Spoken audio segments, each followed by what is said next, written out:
Primeramente, hacerles llegar un cordial saludo de parte de nuestro equipo de trabajo. El material que el día de hoy les vamos a entregar es una crítica, un análisis crítico que vamos a realizar a partir de una visión tridimensional con respecto a la filosofía jurídica en base al enfoque de tres autores. Para nuestro Para las ideas centrales de nuestro trabajo tenemos como los autores a Gramsci, tenemos a Marx y tenemos a Ayn Rand. Como primer speaker voy a dar lugar a mi compañera para que les pueda explicar más a fondo el pensamiento de Gramsci. Gracias.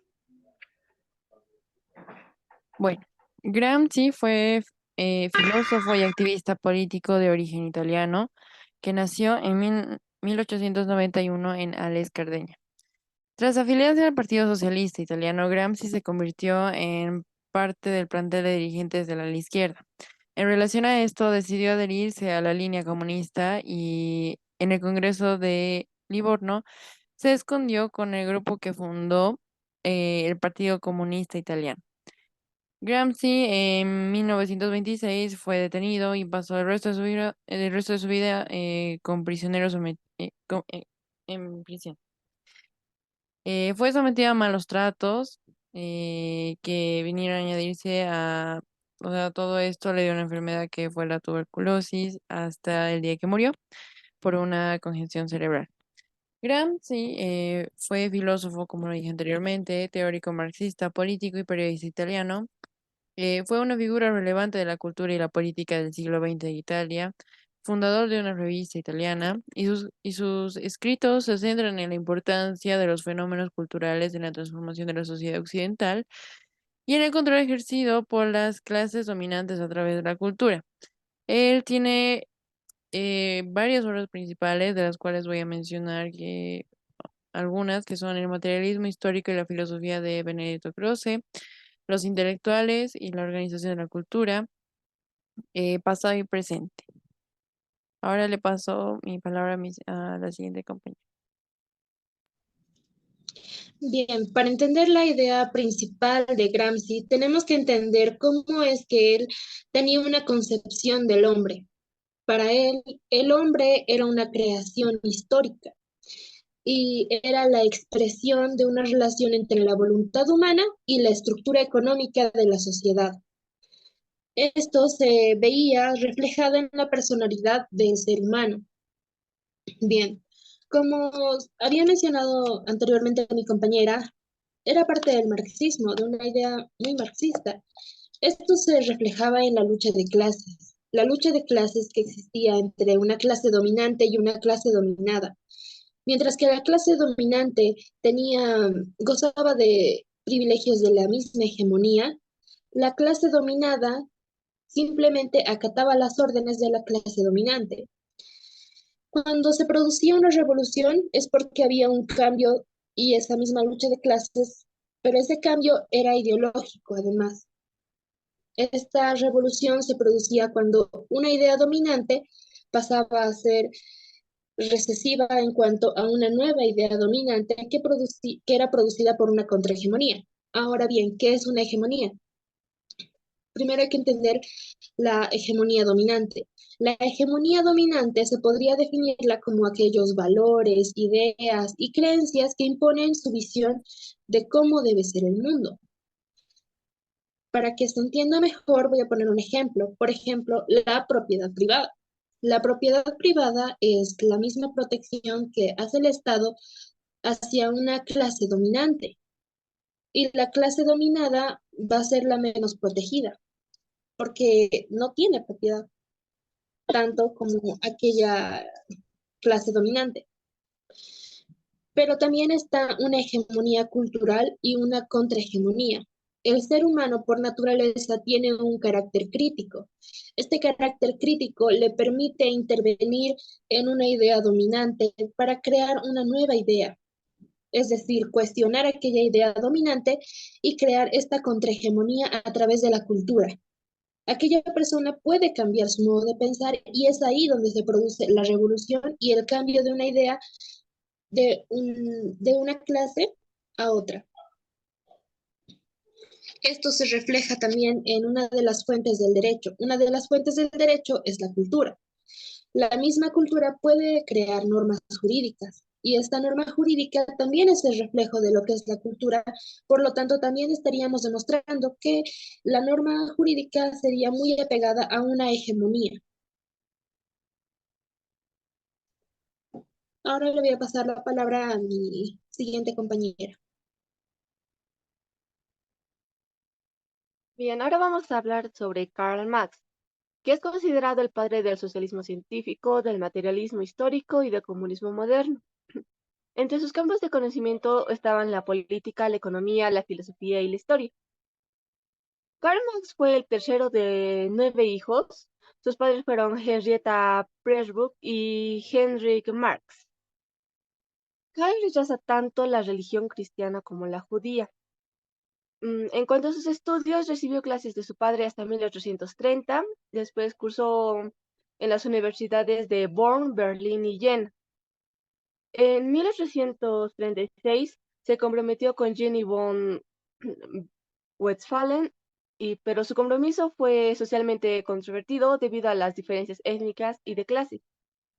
Más tarde, Marx se trasladó a París, donde fue expulsado y se estableció en Bruselas, donde entabló una amistad con Federico Engels, porque ambos tenían la misma concepción sobre la naturaleza de los problemas revolucionarios.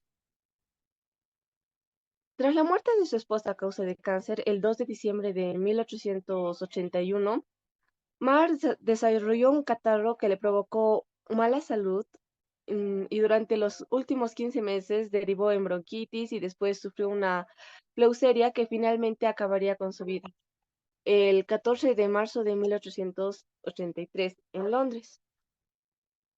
Ahora, los principales libros que escribió Karl Marx. Siguiente diapositiva, por favor. Ya, sus obras principales fueron El Capital, que se publicó en 1867, El Manifiesto Comunista, que está encargado tanto de Karl como de Friedrich Engels, escrito entre 1847 y 1848, sobre la religión. Esta obra describe a la religión como un recurso de las clases dominantes para aliviar en breve el sufrimiento de las masas. Después encontramos a Teorías sobre la plusvalía, que es un manuscrito escrito entre 1862 y el 63. Y por último tenemos a la Sagrada Familia, y que igual escribió junto a Engels. Y este libro tiene un capítulo segundo llamado La ideología alemana. Ahora les paso con mi compañera para complementar su pensamiento. Siguiente diapositiva, por favor. Aquí. Pensamiento marxista. Planteaba que el capitalismo trajo opresión, explotación y desigualdad. Asimismo, que el capitalismo, siendo un sistema económico social, se basaba en la propiedad privada a través de los medios de producción, obviamente. Es decir, que Marx propone al comunismo como una nueva forma de organización social. Es decir, acá que se elimine la propiedad privada de estos individuos, y es así que el Estado distribuye los bienes de manera equitativa. El Estado asume esto dándole a cada quien lo que corresponde. Siguiente diapositiva. Asimismo, continuando, Marx nos planteaba que la religión es el opio del pueblo. Es decir, para dar a entender que los hombres no deben aceptar la explotación u opresión, ya que ellos pensaban que era un designio de Dios, pero no era así. Es así que quiere hacer también conocer a estas personas, la voluntad de la persona que son ellos y también sus derechos. Considera la historia como una constante lucha de clases sociales, cuyos intereses se contradicen, pero de esto surgen los cambios históricos que vemos hoy en día en la actualidad. Siguiente, por favor. Bueno, el análisis al que hemos llegado, el grupo a concluir, es que planteándonos, según el pensamiento de Marx, en el cual el comunismo es propuesto como una forma de organización social, eliminando la propiedad privada en la cual los medios de producción están en el estado, en el cual éste los distribuye, los bienes de manera equitativa, anteriormente dicha.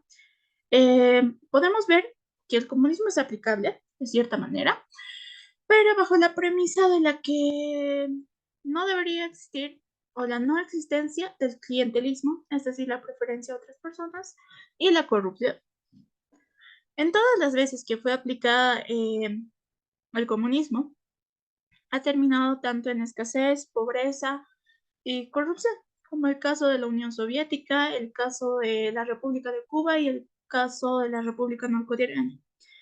El ser humano es complejo, es por eso que el comunismo es un tema muy debatible.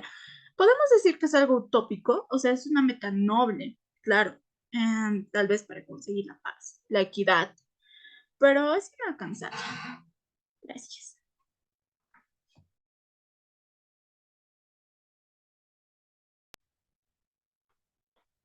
Bien. Siguiente diapositiva, por favor. Muy bien. Un cordial saludo para todas las personas que están presenciando el trabajo que les estamos entregando el día de hoy como equipo.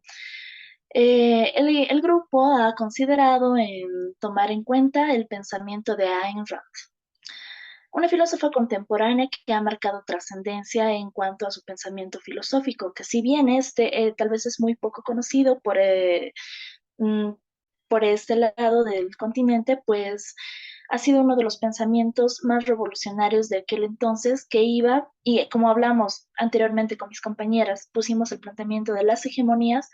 En esta ocasión yo les voy a hablar de una contrahegemonía. Vamos a iniciar conociendo un poco más acerca de esta persona. Alisa Zinovierna Rosenbaum, el nombre verdadero de Ayn Rand. Ha sido una filósofa, escritora que también ha tenido algunas obras que han sido lanzadas a la pantalla grande. Una idealista, soñadora, sí se puede decir.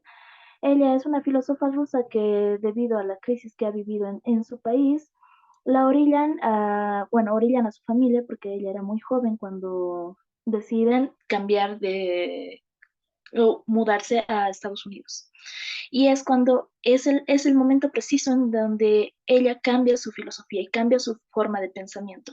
Y en ese momento haya una nueva perspectiva acerca de su realidad, de su contexto. Y trata de reformar esa realidad de acuerdo a sus necesidades, de acuerdo a las necesidades que ella veía que en la sociedad se planteaban. Entonces, podemos tomar como primer punto referente que ha tenido el cambio de nacionalidad de Rusia a Estados Unidos, que para ella ha sido de gran trascendencia. Entre sus obras más relevantes tenemos El Manantial, que es una novela muy buena. El himno, La rebelión de Atlas, también es otra novela, tal vez uno de sus aportes más importantes en cuanto a lo que es filosofía jurídica, ya que tiene un trasfondo gubernamental, filosófico, estadista. Es muy buen libro. La virtud del egoísmo, que también aquí nos da un enfoque más claro de lo que es un ensayo en realidad. La virtud del egoísmo nos da un enfoque claro de lo que ella considera como derechos fundamentales para un ser humano. Uno de sus aportes más grandes dentro de la filosofía jurídica es el sistema filosófico objetivista que ha dejado trascendencia a través del tiempo. Vamos a decir, ¿de qué consta el sistema filosófico objetivista? Vamos a tener entendido que el sistema que ella ha planteado en aquel entonces, que si bien no es una teoría, pero ha sido aplicado por varios autores también, ya que ha podido fundamentar en base a que el principio social básico de la ética objetivista es que la vida y el hombre son un fin en sí mismo. Y esto nos recuerda a Kant. Si hacemos un poco de memoria, podemos recordar a Kant, que nos decía que el hombre va a ser un fin en sí mismo. Por lo tanto, el hombre es digno. ¿Por qué? Porque tiene razón. Y eso nos lleva al punto número 2 de la explicación del pensamiento de Ayn Rand. Siguiente diapositiva, por favor.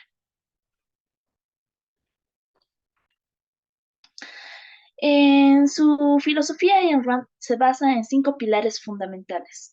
El primero, el individualismo, que nos habla de una autonomía, de una soberanía del individuo ante cualquier ente superior, ya sea el Estado, ya sea su nacionalidad, nos habla de su subsistencia, de la capacidad de autolegislarse, mismo que lo escuchamos en Kant años atrás.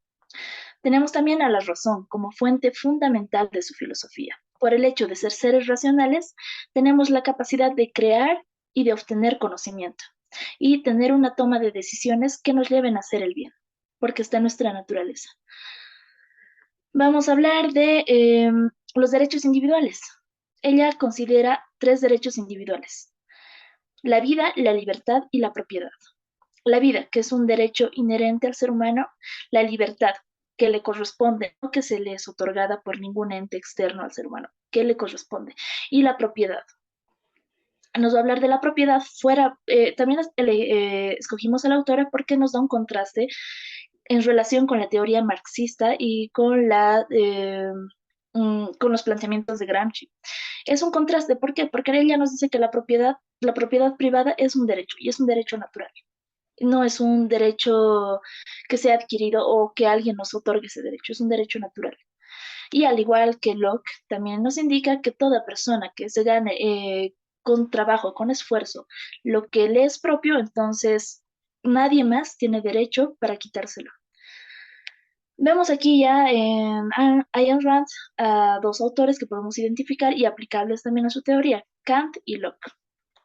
Tenemos el egoísmo racional, que ella lo denomina así. Y la base del ensayo anteriormente mencionado también se basa en este principio. El egoísmo racional, ¿qué quiere decir? Son los intereses racionales que tiene un individuo, el pedido que tiene para sí, no para compartir, no para eh, distribuir, sino para sí. ¿Por qué? Porque ha sido algo obtenido desde su trabajo y desde un mecanismo que el propio individuo ha forjado para tener su medio de subsistencia. Es por eso que es autosuficiente. El individuo que vemos en Ayn Rand es un individuo autosuficiente.